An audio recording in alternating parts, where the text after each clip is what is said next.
அங்க தொட்டு இங்க தொட்டு எதுலயோ விலைய கூட்டுனாங்க, கடைசியில இதுலயும் கூட்டிட்டாங்களா. எதை சொல்ல வர்றேன்னு பாத்தீங்கன்னா, ரீசார்ஜ் ரேட்டு இப்போ ரீசெண்டா பாத்தீங்கன்னா ஏறிடுச்சு. அதை பத்தி மக்களோட கருத்து என்ன அப்படிங்கறத வந்து நம்ம மக்கள் கிட்ட கேட்போம். நான் தூத்துக்குடி பழைய பஸ் ஸ்டாண்ட் வந்திருக்கேன். இங்க நிக்கிறவங்கள நம்ம கேட்க அவங்க என்ன பதில் சொல்றாங்கன்னு பாக்கலாம் வாங்க. இப்போ ரீசார்ஜ் ரேட் வந்து ஏத்திட்டாங்க, எல்லாருமே மொபைல் யூஸ் பண்றாங்க. இப்ப நீங்க கூட டச் போன் வச்சிருக்கீங்க. இப்ப ரேட் ஏத்துனதை பத்தி நீங்க என்ன நினைக்கிறீங்க? என்ன சிம் இருக்கு? வோடஃபோன், ஜியோ, பிஎஸ்என்எல் யூஸ் பண்ணுங்க, அந்த ப்ராப்ளம் சால்வ் ஆயிடும். அவங்க மகனுக்கு கல்யாணம் வந்து அவ்வளவு பேருக்கு ரேட்டு ஸ்கூல் படிக்கிறவங்களுக்கு கஷ்டம். ஆன்லைன் கிளாஸ் இருக்கு, அவங்களுக்கு ரீசார்ஜ் பண்ணாம இது படிக்கவே முடியாது. போன்லயே நிறைய பேருக்கு வேலை இருக்கு, வேற வழியே இல்லை, ரீசார்ஜ் பண்ணி தான் ஆகணும். கஷ்டம்தான். இப்போ வந்து ரீசார்ஜ் ரேட் எல்லாம் ஏத்திட்டாங்கல்ல, அத பத்தி உங்களோட கருத்து என்னங்கறத சொல்றீங்களா? ரீசார்ஜ் அவங்க ஏற்றிட்டு போட்டோம்னா நமக்கு தேவைன்னா நம்ம ரீசார்ஜ் பண்ணிட்டோம்னு தெரியும். செல்லு யூஸ் பண்ணோம்னா ரீசார்ஜ் பண்ணிட்டு ஆகணும். இதை குறையன்னு சொல்ல முடியாது. அவங்ககிட்ட ரொம்ப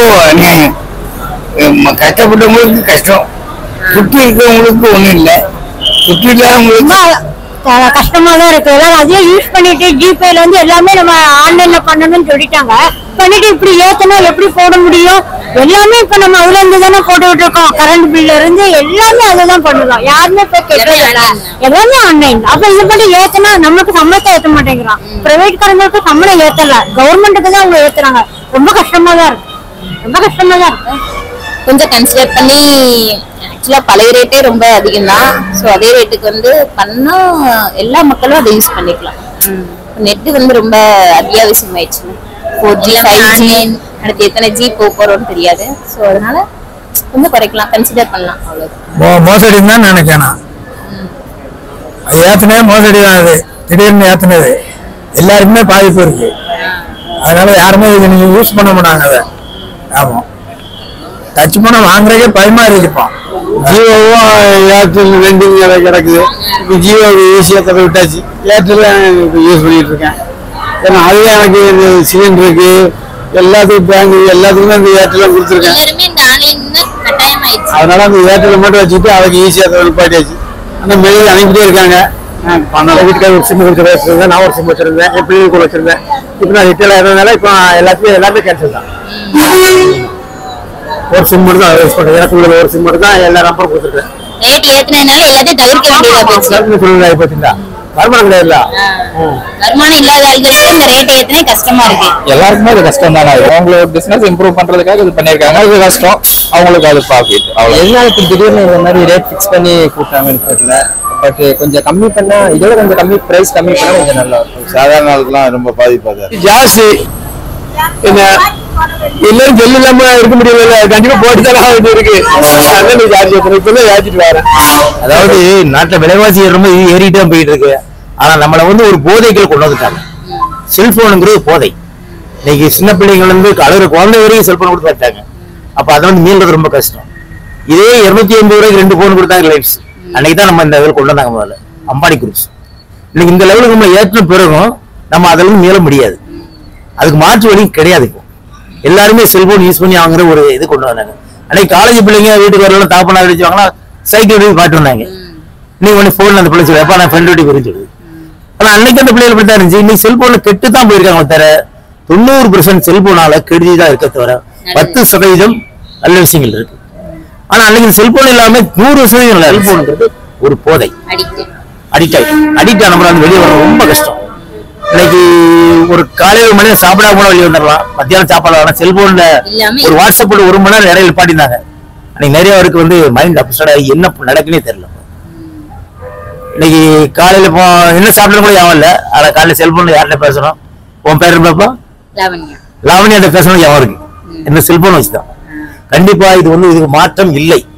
இது ஒரே மாற்றம் பண்ணணும்னா செல்போனுடைய உபயோகத்தை குறைக்க முடியல. நல்ல விஷயங்கள் பார்ப்போம், நல்லதை மட்டும் கேட்போம்.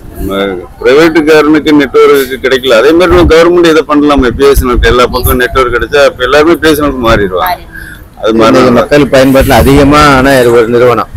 இதுல வந்து என்னன்னா இன்னைக்கு அவங்க ரீசார்ஜ் ரேட்டை கூட்டப்படுற ஒரு தகவல் வந்திருக்கு. இதை வந்து அவங்க அமுல்படுத்தும் போது நிச்சயமா கல்வி மாணவர்கள் தொழிலாளர்கள் நம்ம ஏழை மக்கள் வரைக்கும் பாதிக்கப்படுவாங்க. ஏன்னா அன்றாட கூலிகள் அதிகமா பயன்படுத்துறாங்க. இன்னைக்கு நம்ம கூலி தொழிலாளர்கள் அதிகமா இருக்காங்க. அவங்க ரெண்டாடம் பயன்படுத்தக்கூடிய அத்தியாவசிய பொருள் இன்னைக்கு செல்போன் ஆயிடுச்சு. அதனால அவங்க வாழ்வாதாரத்தை இது கொஞ்சம் பாதிக்கும். அதனால பொதுமக்கள் பயன்படுத்தக்கூடிய இந்த செல்போனுடைய ரீசார்ஜ் ஜியோ நிறுவனம் வந்து குறிப்பா அவங்களதான் சொல்லிட்டு இருக்காங்க. ஏர்டெல் ஜியோ அவங்க தான். அவங்க வந்து என்ன செய்யணும்னா அந்த மக்கள் நல்ல கருத்துல கொண்டு இந்த விலைவாசி உயர்வை குறைக்க நடவடிக்கை எடுக்கணும். ஏன்னா பிஎஸ்என்எல் நோக்கி மறுபடியும் மக்கள் வந்து தங்களது சேவைகளை ஏன்னா முன்னால 50 ரூபாய்க்கு கார்டு போடுவோம், நம்ம பேசுவோம், அப்புறம் இன்கம் வந்துகிட்டு இருக்கோம். இது அப்படி இல்ல, 28 நாள் ஆனவொன்னு கட் பண்ணிடுறாங்க. கட் அது ஒரு 5 நாள் கொடுக்காங்க இன்கம் வரும்னு. அது ரொம்ப வயசானவங்க ஒரு சின்ன தேவையா போட்டிருப்பாங்க, ஏதாவது அவசரமா பிள்ளைங்களை இது பண்றது, அதுக்கும் 200 ரூபாய்க்கு போட வேண்டியிருக்கு. பைசா கூடுதல் இன்னைக்கு எப்ப கூடுதல் என்ன இஎம்ஐ போட முடியுமா? முடியாது. இப்பட்ட முடியாத சூழ்நிலைக்கு நம்ம இருக்கிற மாதிரி இருக்கிறவங்களுக்கு இது வந்து ரேட் ஏத்துனே கஷ்டம். போன மாசம் வந்து 178 ரூபாய் ஏர்டெல்ல வாங்குறாங்க. இந்த மாசம் இப்போ வந்து நேற்று வந்து 200 ரூபாய் வாங்குறாங்க. ஆமா, இது மக்கள் வந்து ரொம்பவும் கஷ்டப்பட்டு தான் போட வேண்டியிருக்கு. ஆமா, ஏன்னா அறிவிச்சிருக்கணும், இந்த அறிவிப்பு முன்னாடியே சொல்லியிருக்கணும், இந்த மாதிரி நாங்க அறிவிக்க போறோம் அப்படின்னு முன்னாடியே சொல்லியிருக்கோம். 9 இப்போ 200 ரவுண்ட் ஆயிட்டாங்க.